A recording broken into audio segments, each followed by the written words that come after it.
Don't you see? I'm just crazy about this store.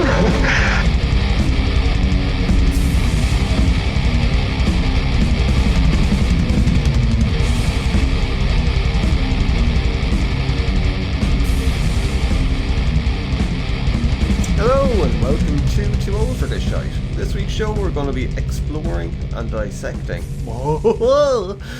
I don't know why it turned into Goofy there. Dissecting Scott Spiegel's 1989 slasher movie, Intruder. Not to be confused with a bunch of other movies called The Intruder. Intruder alert. Yeah, and I just have to do this. All the cool kids do that on podcasts nowadays, you see. It's so annoying. I know, yeah. But it just seems to be like nearly every podcast does it. I don't know, is that just like to annoy the people with misophonia?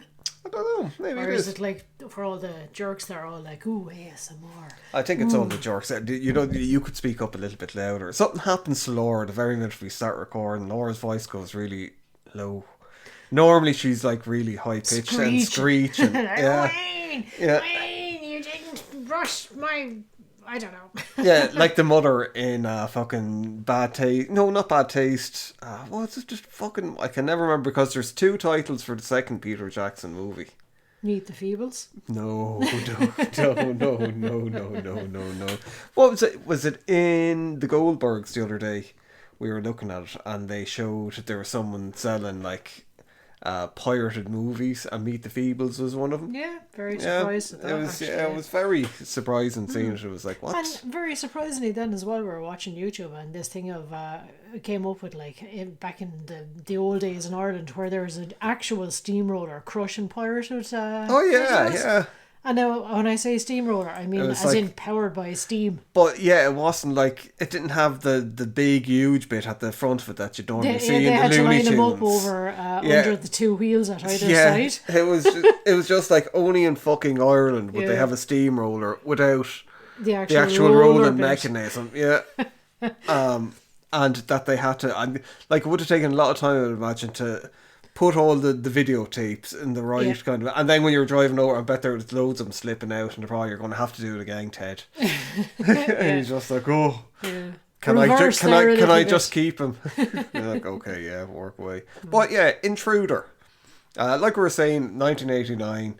Scott Spiegel, who's like really good friends with Sam Raimi and Bruce Campbell, all that group. I would imagine. He wrote he ended up helping on the first. I'm not sure what his involvement was in the first Evil Dead movie, but he ended up writing the second one. Yeah. I don't know. It's because they all did. He was put down as fake Shemp. So it's like with the first Evil Dead movie, it's true independent movie. There's loads of people working. And I don't mean like hundreds, but like it was like a bunch of friends made it. And who would have thought that bunch of friends making that lovely little movie would have went on to make such more big things together. Yeah. But there's a lot of, I suppose, similar stylistic choices to Sam Raimi in it. I don't know, influenced by, but like, I mean, they all hung, like, you could see some of their early, I could probably see them on YouTube now. I remember we got to see the what would have been the originator to fucking The Evil Dead in the Woods. The originator. Yeah, remember it was like their Super 8 movie that they did first, and then they were like, oh, we'll turn it into. We saw a year, and you couldn't make out anything. Yeah. The quality was so bad to it because it was like after we recorded it on VHS like a million times. By the time that we got to see it, and this was like early internet. It was like you know, shared over. No, I can't do. What was it before RAR files? And before zips, there was, I can't fucking remember. But you get like a million of them, and you have to kind of jar files or something. Yeah, and then like you go to put them together, and it's like, oh, one of them was corrupted. You're just like, everything was ruined. Yeah. But it's Intruder film. It also has a Kmart. Yes. KGB, the fucking the Greg Nicotero's, special effects. Yeah, the special effects group, which I'm sure Nicotero now is very well known for The Walking Dead for people that wouldn't be familiar. But I think they got really big with the special effects for Evil Dead 2, and definitely like Army of Darkness. Yeah. With it. But yeah, they did, and like, I mean, they do a great job on this. But I haven't even said what Intruder was about yet. Yeah, I imagine an intruder. Well, you'd think, you would think, wouldn't you? But no, it's a slasher movie. Set in a supermarket. Yeah, set in a supermarket it's with the night grill. It's kind of like, I thought it reminded me a lot of fucking Clerks. Yeah. The start of it. It takes a while to get into the murders. It's not like a fucking thing where it's just like, oh, straight away. It builds up the characters. You kind of get to know most of them. It's a bit like Clerks, or a bit like Waiting as well. It's that kind of vibe where it's just a group of youngsters. They're all working basically almost the night kind shift, of like dead end. Not quite a dead end job, but just like your usual kind of retail kind of, that kind of a level job. They're all just like, oh God almighty, get this done. They have the added bonus of like, just after being told that their jobs are going to be ending in the next month because the store is going to be sold, and they're all like, geez man, oh no, gotta go and find another shit job. But yeah, and the guy who plays the boss, well, there's two bosses. One boss is like real fancy, and the other boss. Now, look, there's going to be spoilers for this. Yes, so, and in fairness, it's 1989. It's like nearly 40 years old, but he's Dan. Was it Dan? Is the name of the boss? But yeah. Skip. What? Yeah, Dan. Where the fuck are you getting Skip from? I don't know, I'm reading the wrong thing. yeah. But it's Dan. Bill. That's his actual name. No, Dan Hicks is his actual name. Yeah, he played Bill. Oh my God, I don't know what's going on. But he's been in a bunch of things. I think where I knew him from was playing Jake in the Evil Dead 2. Oh. He's the guy that shows up with Baba Joe. And he's like the boss who's been there for it. And he was like, I started off working here as the butcher, and I worked my way up to owner and then co-owner, which never gets into. But yeah, this is where the spoiler comes in, because it's shot in like that 80s style slasher thing where they're kind of copying Friday the 13th, where it's nearly like, oh, who is the killer? Because you never see the killer's face, and then it turns out you think it's one of the girls that works there, who's the final girl, Jennifer. Her ex-boyfriend shows up at the start of it, and he's like a tough guy in a leather jacket who fucking like boxes her. There's just a bit where they're arguing where he's like, at first he's doing that thing, putting his finger over her lips going, shh, you'll take me back. Yeah, exactly, yeah. And then she won't give him back his change for the cigarettes, and he's like, give me back my change, bitch. And then he just like punches her in the nose, and she keeps getting a bloody nose the whole way through it from the punch. From the punch, yeah. But like, I suppose they set him up to be the intruder. Yeah, the killer. You think that he's quite well, because like he's a piece of shit and he murdered someone. That's what I was going to say. Like, they're sort of, her friend is asking about him. She's like, oh, I was only going out with him for like 2 or 3 months last year, and we were at a bar and he got really mad and he ended up killing someone. I'm like, oh, he's been in prison since. And it's like, so he only got like 8 months for killing someone. Yeah. And he's back out again. And it's like, oh, but it was a mistake. Yeah. And it's like, okay, but yeah. So you think it's set up, but anyone that's seen a slasher movie will be going, it's not him. And especially because the killer isn't wearing a leather jacket the whole way through it. You can kind of tell that it's probably someone else, and they're probably set up. And turns out to be Bill. Or Dan. Yeah, whatever his real name is. But yeah, and he is fucking brilliant. When it does, the reveal got maybe about, I'd say maybe 50 minutes into it. Yeah, it's a good way into it. Like, before you with the reveal. And like, there's not been a couple of like fucking extremely gory deaths, which we'll talk about later on. Like, like, it starts off as like, he's such a real nice, likeable guy, because basically, as you said, they're like 2 bosses, 2 co-owners. And one guy is like sort of the real fancy snooty prick, and he's just like, yeah, whatever kind of a thing. And he's like the real like, oh, I'm down with you kids, and the store is my life, and like, we're selling, but I don't really want to, but I suppose we have to, and all the rest, and I'll do anything to try and help out. There's one of the things though that Lawrence Bender is a producer on it, who's also like long-term producer for Quentin Tarantino. And there's a scene at the start of it But like, I mean, the things we'll get into some of the shot. Actually, we talked about that, how well it's shot now. Scott Spiegel would have been great if he did more movies. Yeah. Well, because this is fucking shot really well, and it's at this time period where, fucking Sam Raimi was doing a lot of weird things that weren't normally, a lot of kinetic shots Sam Raimi was doing. Yeah, Scott like if Spiegel, you do the sort of the Evil Dead, it's like, you know, the tree roots shooting out and all this. Yeah. It's like going along the sort of the forest floor and jumping over things and all the rest. There's so much of this as well. Like there's like it's in the point of view of a trolley. It's the point of view of a fucking from the phone, the actual phone. I thought was. It's like there's ones where she's sweeping and they use the kind of like, so it's shot from under the ground, obviously from a piece of glass where it's sweeping dirt, and the dirt is kind of used to transition for like a star wipe thing. And there's like a lot of weird shots as well from when people are talking, where it's like the mirror over their head in the aisle, or like light blasted on the lobster the tank, so it's their reflections on it. There's like really creative stuff. There's a shot of like a toaster with somebody's face reflected on a toaster, you know, that kind of a thing. And at one point I think somebody's severed hand gets dropped into the lobster tank, so a lot of the shots are like it's red, so they use that nearly like to give it an Argento kind of feel to it. But there's one shot where it's Quentin Tarantino either had to see this film and kind of go, right, or Lawrence Bender was like, maybe we could shoot it this way, where your man is they were having lunch and he's just chatting about a story that happened when he was like working in the as a fireman or volunteer fireman, and it's shot exactly the same as the start of Reservoir Dogs. When they're all sitting around the table talking about it, you know.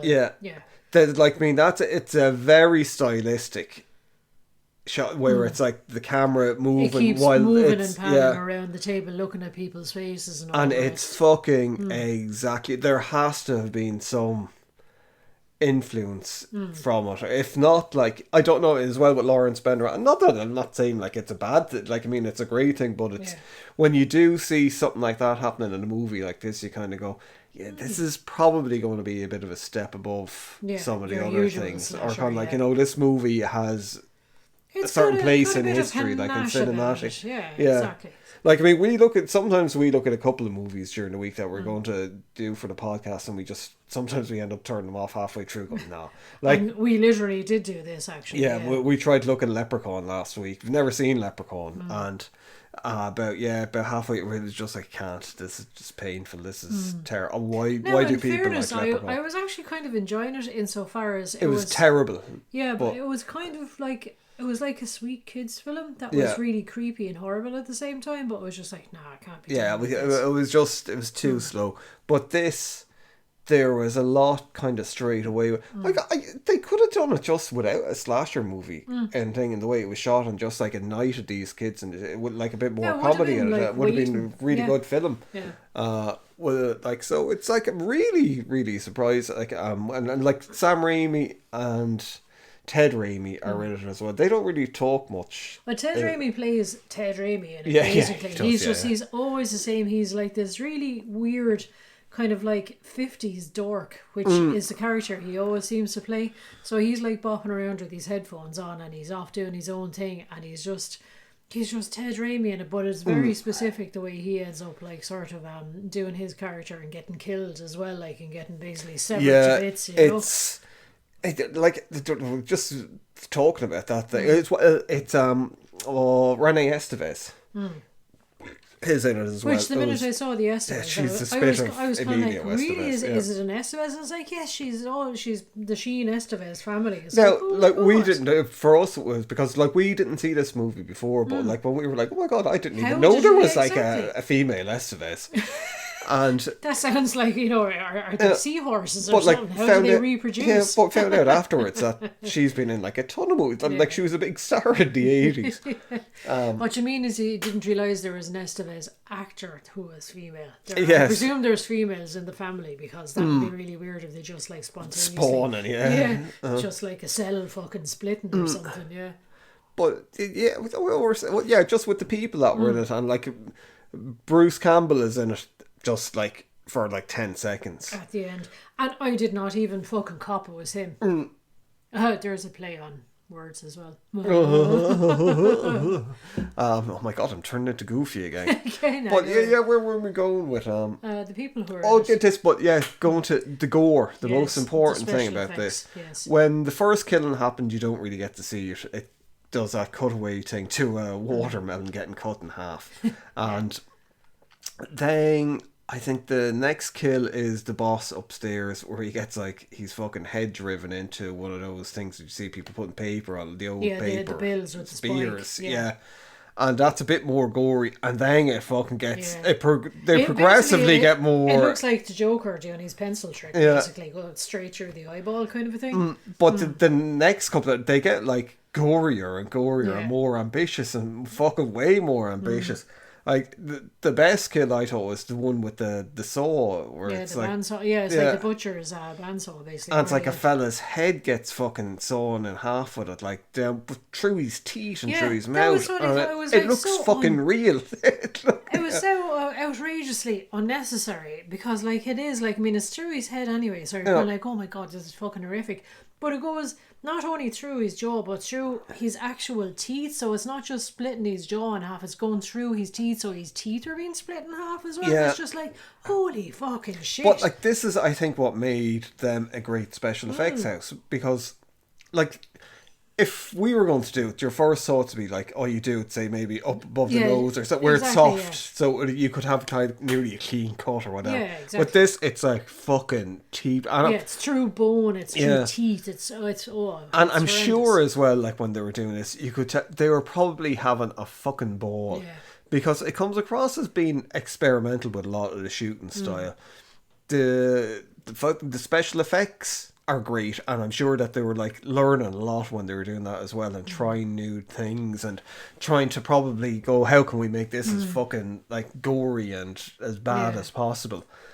And it's just, there's just something so fun about the film, and it captures that whole spirit of, here's a bunch of really talented people making a movie that they know is not going to win an Oscar, and that they're having fun with it, and that they want to make an entertaining because I think what's probably becoming clear, kind of the way that we talk about movies, I think the two of us have a similar philosophy where it's like, movies should be entertaining.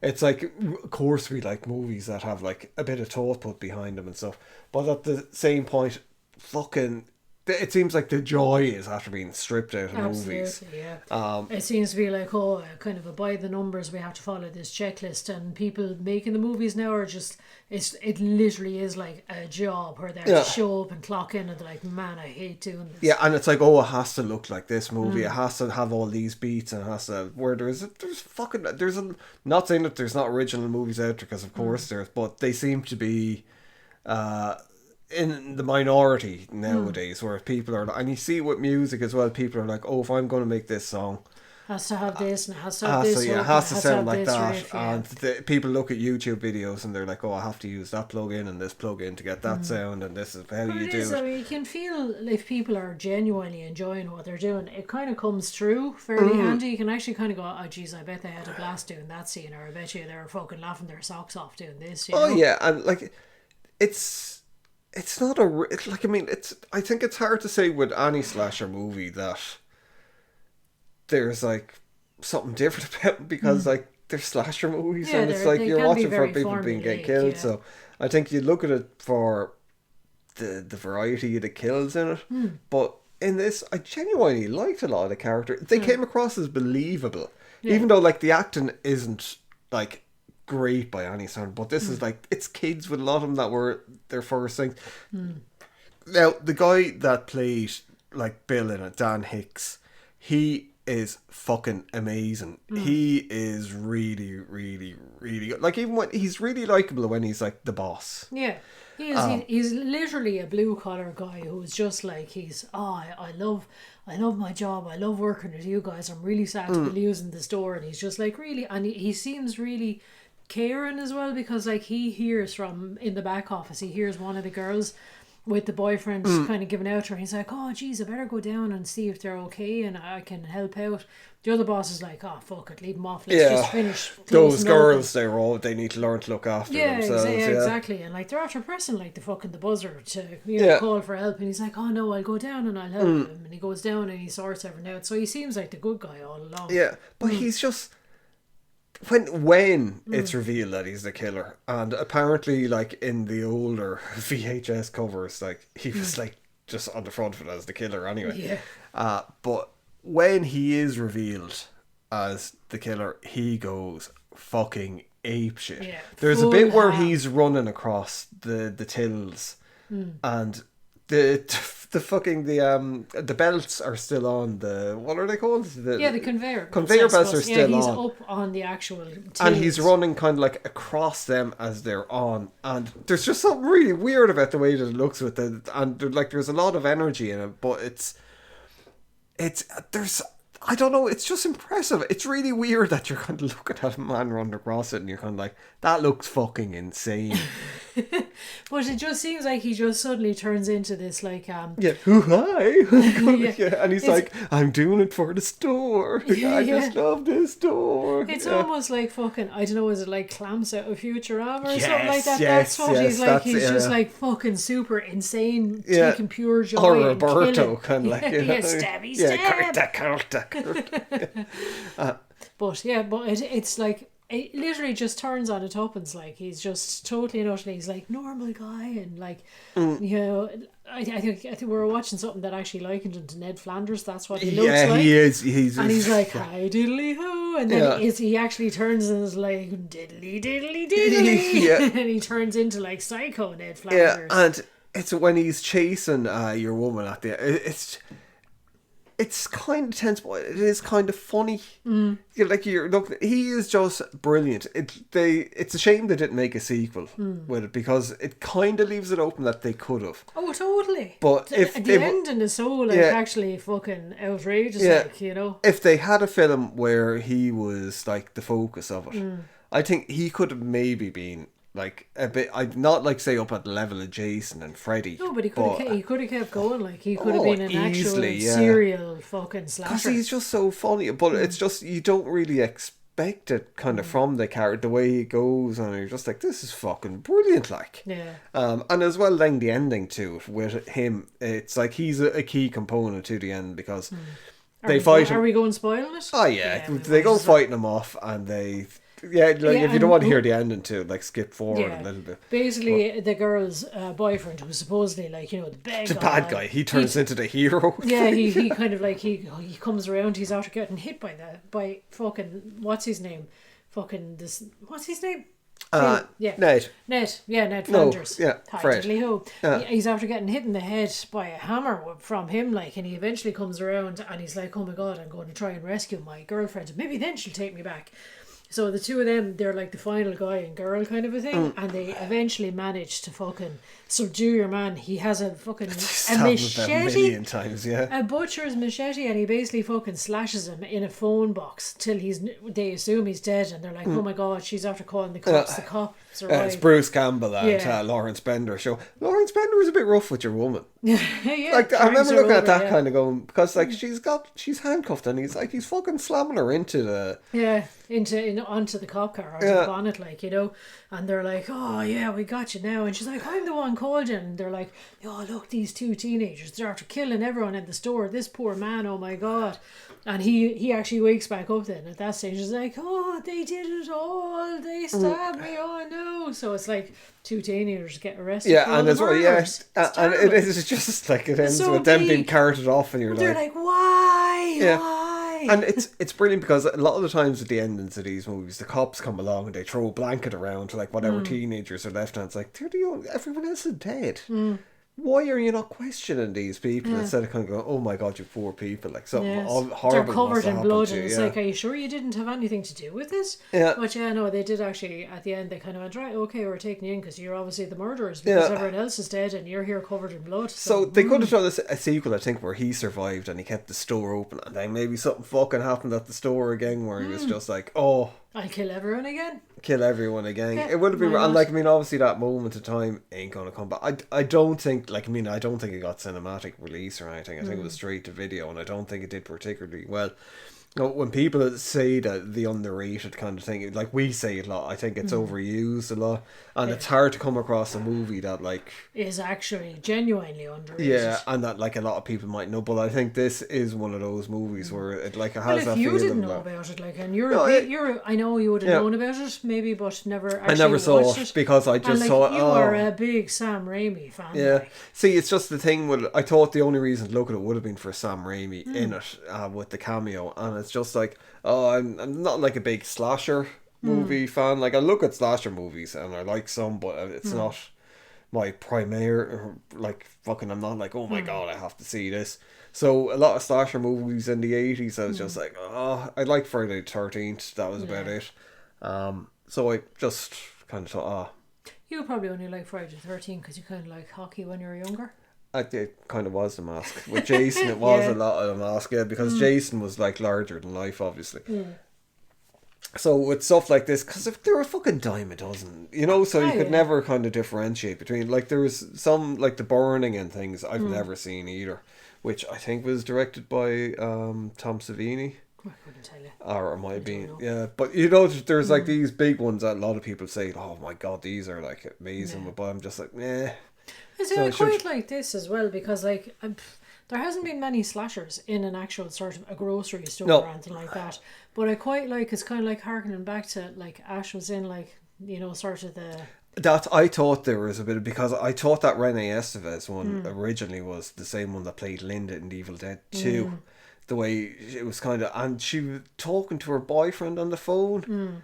And they could have They could have had it in the had same, it yeah, set up universe. because I thought, oh, maybe like Bruce Campbell is going to be the boyfriend or something like that. That's it, yeah, I know. But But as well, I mean, you look at it then as well, you have, since then, I suppose, you have a few things that have been set in grocery stores quite successfully, like The Mist, where everyone is, like, trapped in a grocery store. And I kind of like those kind of settings, or, like, you know, sort of, all the zombie movies where it's, like, trapped in a, you know, Yeah, a like mall Dawn and of the stuff Dead, like yeah. that, you know.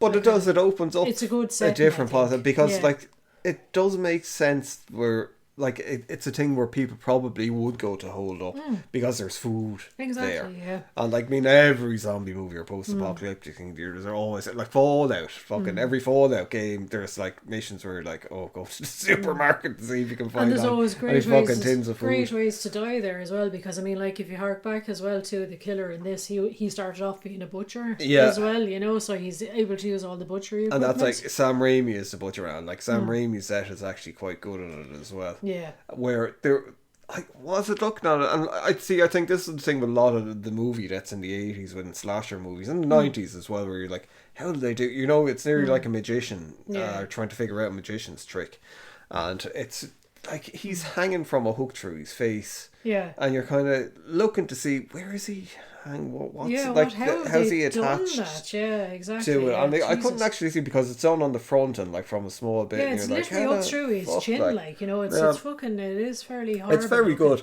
Like, I mean, Very the thing is, I graphic. think it's a great show of talent with it.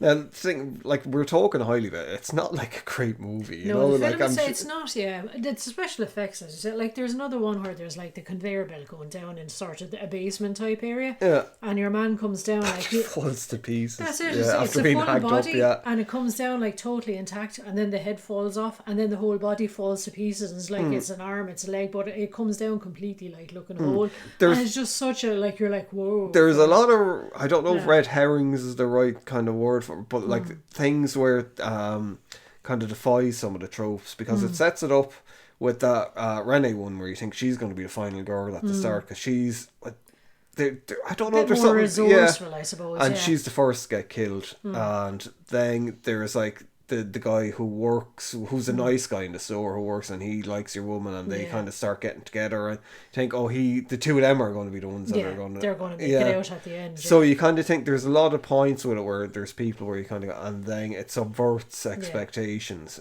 where they get killed, and you kind of go, Oh, what? yeah, I wasn't expecting him to die a Yeah. horrible death. But it's for someone who's not like into 80s movies, which if you're listening to this, yeah, what's wrong with you? yeah, but I don't know if, like, say you put it on for someone who's like even 20 now, if they weren't, even if they're like a horror fan, if they're into A24 horror, they look at this and kind of go, what is this shit? Why? Like, yeah. But I think for people who are like Of a certain cinema vintage. fans, Yes. it's not just horror fans, but cinema fans, especially the connections there with Tarantino and Raimi and so on. Yeah, honestly, the shots are so fucking. They're fantastic. Like, they're so inventive. The one from the telephone is just so good, and it's the thing, because I think people that aren't a certain age won't even understand what it is, because it's from the old rotary phones. So it's that shape where it's like the holes for where your fingers would have went for the number, and it's. That's it. I think it's. I think at the start as well, we're looking at the kind of the nostalgia side of things. There's a load of like, oh, look at all the old cornflakes and the old Rice Krispies and all the rest on the aisle as well. That's the thing as well nowadays, because there seems to be so much of a big deal if there's like, say, Apple are shown in it, where it's like, oh, they must be paying for the sponsorship. Where it's like, you kind of go, I seriously doubt anyone's paying for sponsorship on this. But you know, like, where I think people get this, that you can't show products in it without permission from the actual which I don't think there's any. Yeah, I doubt there's copyright any kind of issue or anything like that with kind of shown. That's true. If that was the case, then you couldn't make a documentary. You couldn't show fucking people driving cars or wearing clothes or anything. Yeah, it's just, I don't know. I think that certain things develop over time. Yeah, it's almost like becomes a sort of an unwritten custom or something like that. But yeah, as we were saying, it's like I don't think there's really too much else really to say about the movie. It is. Yeah, kind of an underrated gem. It is. I think it's well worth your time, especially if you're just into cinema. Yeah. Like that one scene that's like where he's talking at that like blew me away, because I was looking at it, I was like, that's Reservoir Dogs. Yeah. It's like Tarantino has to say. Well, it's there's one or two other films will have done that as well. There's one, it's a really boring fucking film. I remember watching it in like college. It's one of these like boring sort of like adults get together and sort of reminisce about their college days or something like that, but it's not held up in high regard. But it's really, really hard to keep track of all that as well, kind of where everybody is sitting, where the camera is moving, crossing the line from left to right. Fucking really difficult to actually keep track of that. So they knew their fucking film stuff, if you know what I mean. It's a show-offy thing, kind of, but it's just it's just so good. Like, I mean, the thing is, well, I can't remember. Quentin Tarantino has a book out where he talks about movies that influence him, and it's well worth a read. I got the audiobook version because I thought it was going to be Tarantino does one or two chapters in it, but someone else does it. But someone else does it in Tarantino. You know, it's not his voice, not called, but where it's a bit like, why couldn't he fucking have done the whole book? It's not that long. Yeah. He's a busy guy. Yeah, but he's not that fucking busy. No, he's probably off looking at feet. Yeah, probably. Allegedly. True enough. But yeah, it's just, I think it's for. I keep saying for movie fans. I'm kind of in the middle of a migraine now at the moment, so I'm going to be repeating myself. So I suppose at that point, it's like a good point to finish. Exactly, up. That's it.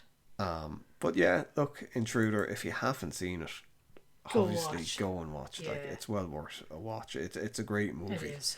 And it's a masterclass in like how to act like a total fucking psychopath at the end as well. It's brilliant. It's so entertaining, like. And it's just, I would be amazed, utterly amazed, if this doesn't get some form of a remake. Other than, again, you don't have to fucking do it as Intruder. I'm sure it's like, just, there's, I suppose there, I don't know. But yeah, look, we'll be back next week again with more spooky movies for the spooky season. And so until then, thank you very much for listening, and sorry for the abrupt ending. And until next week, goodbye.